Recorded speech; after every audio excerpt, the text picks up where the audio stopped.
आणि ह्याच महाराष्ट्राच्या मातीत 19 फेब्रुवारी 1630 रोजी एका रत्नाचा जन्म झाला आणि ते म्हणजे छत्रपती शिवाजी महाराज. छत्रपती शिवाजी महाराजांनी नेहमी त्यांच्या आयुष्यामध्ये वस्तू वापरल्या आणि माणसं जपली, परंतु आपण मात्र काय करतो हो, वस्तू जपतो आणि माणसं वापरतो. छत्रपती शिवाजी महाराजांनी छत्रपती शिवाजी महाराजांची ऐकलेली प्रत्येक गोष्ट आपल्या मनामध्ये ठासून भरली आहे. आणि असाच एक प्रसंग मला तुम्हाला सांगावंसं वाटतं. एकदा छत्रपती शिवाजी महाराज कर्नाटकाच्या मोहिमेवरून महाराष्ट्रात परत येत होते. तेथे एक पेवडी नावाचं गाव होतं. तेथे एक छोटासा किल्ला होता. मल्लम्मा देसाई नावाची ठाणेदारी तेथे राहत होती. दादाजींना वाटलं जाता जाता हा गड घेऊन जावा, म्हणून दादाजींनी थोडं थोडं सैन्य गोळा केले आणि मल्लम्मावर चाल करून गेले. परंतु मल्लम्मा जिद्दीची, चिकाटीची, तिने त्यांच्यावर प्रहार केला आणि तेथे मावळ्याचा पराभव झाला. दादाजींना वाटलं एका बाईच्या हातून मावळ्याचा पराभव होणे शक्य नाही, म्हणून दादाजींनी अनुसूत सैन्य गोळा केले आणि ते पुन्हा मल्लम्मावर तुटून पडले. परंतु आता मात्र मल्लम्माचा पराभव झाला.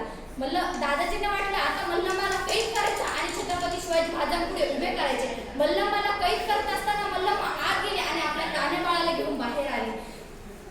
दादाजींना वाटलं आता दादाजींनी मल्लम्मा देसाईला छत्रपती शिवाजी महाराजांपुढे उभे केले. मल्लम्मा देसाईला वाटले आता जसा प्रत्येक राजा आपल्या गुन्हेगाराला शिक्षा देतो ना, तसा हाही राजा मला आणि माझ्या बाळाला मारून टाकणार. तेव्हा ती छत्रपती शिवाजी महाराजांपुढे गेले आणि नतमस्तक झाली आणि म्हणाली, राज मी तुमचे गुन्हेगार आहे. राज, जी काही शिक्षा द्यायची असेल ती मला द्या, परंतु ह्यामध्ये माझ्या लहान बाळाचा काहीही दोष नाही. हे ऐकून छत्रपती शिवाजी महाराजांनी स्मित हास्य केले.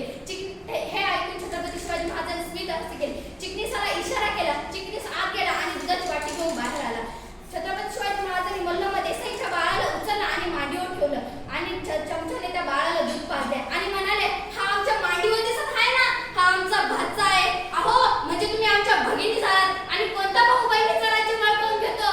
अहो दादाजी, बहिणीचं राज्य घ्यायचं नसतं तर बहिणीला राज्य द्यायचं असतं. आणि त्या काळातही माझ्या शिवबानं त्या मल्लम्मा देसाईला तिचं राज्य जर परत केलं, त्यामुळे तिला बांगडी चुळी देऊन तिला घरी सुखरूपपणे पोहोच केले. म्हणून तर असं नक्की म्हणावंसं वाटतं, जे जगाने केले ते छत्रपती शिवाजी महाराजांनी कधीच नाही केले आणि जे छत्रपती शिवाजी महाराजांनी केले ते जगाने कधीच केले नाही. म्हणून तर छत्रपती शिवाजी महाराजांपुढे जगाला झुकावे लागले.